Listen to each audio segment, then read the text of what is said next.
You know, I just mentioned a name, but a woman who I saw the other night on television just ripped some poor idiot apart. Megyn Kelly is here, and she's doing... Come up! Come up here, Megyn. She ripped a guy apart.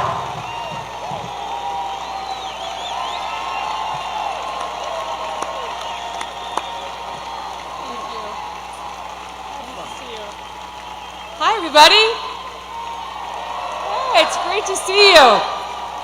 Can you believe this guy? Can you believe the energy and the stamina on this guy? At his age, I'm ready to go to sleep over there. He's got another rally to go to till tonight. Let me tell you, first of all, one of the reasons why I wanted to come here, one of the many reasons I wanted to come here. When I launched my show 4 years ago, we had Mark Cuban on the program. You know, yeah. May seem he was in the news this week. And he started going on about how bad America's race history was and how ashamed he was of America, and that's why he was at all these protests, and he felt it was really important to stand up and speak out about human rights violations. And then it got awkward when I asked him about all the money he was taking from China. But then he dropped a bunch of F-bombs, and I thought, I really enjoy this feeling of proving Mark Cuban wrong.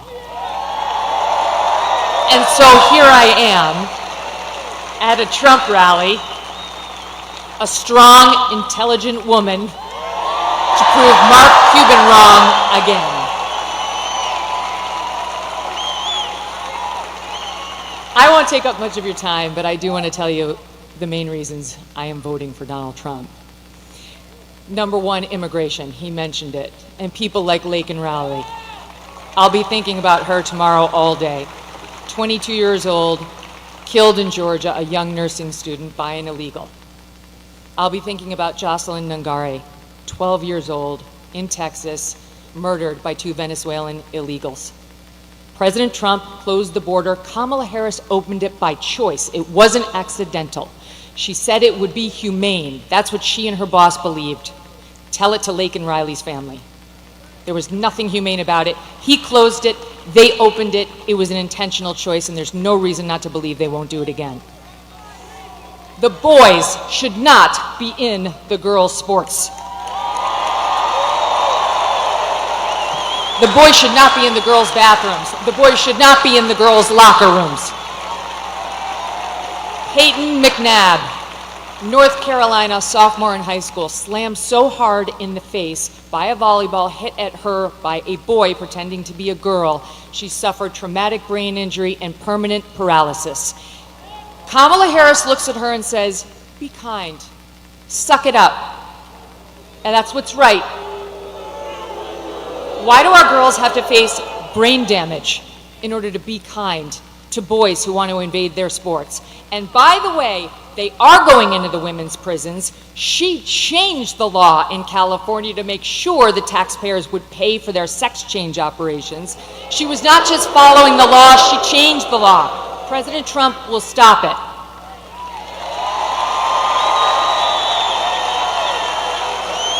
He got mocked by the left for saying he would be a protector of women. He will be a protector of women, and it's why I'm voting for him. He will close the border. He will keep the boys out of girls' sports and where they don't belong. And you know what else? One more thing. He will look out for our boys too. Our forgotten boys and our forgotten men. Guys like you. Guys like these guys who've got the calluses on their hands, who work for a living with the beards and the tats, who maybe have a beer after work and don't want to be judged by people like Oprah and Beyonce, who will never have to face the consequences of her disastrous economic policies.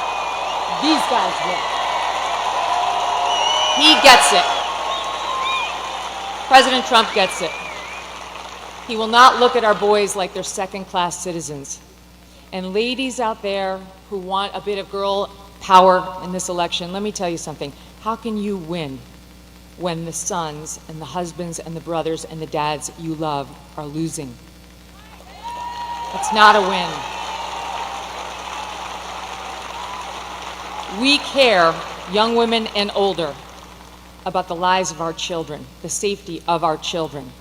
And we need not get so obsessed with what happens when they're in the womb that we forget about taking care of them once we're here and they're loved. Last point, what I don't want, what I don't think you want, is the left's version of masculinity. You see that ad they did about Trump voters trying to encourage women to lie to their husbands so that they could vote for her instead of Trump? That's their version of what marriage looks like.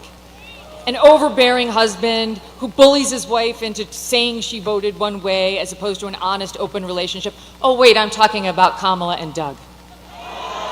Okay, sorry. Where was that story in the news? Where is that story?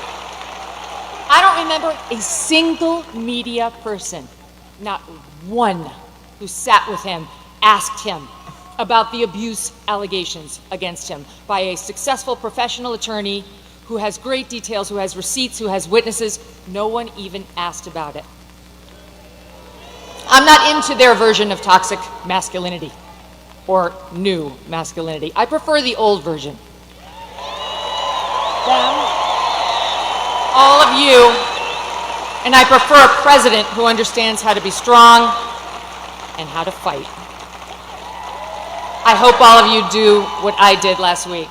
Vote Trump and get 10 friends to vote Trump too.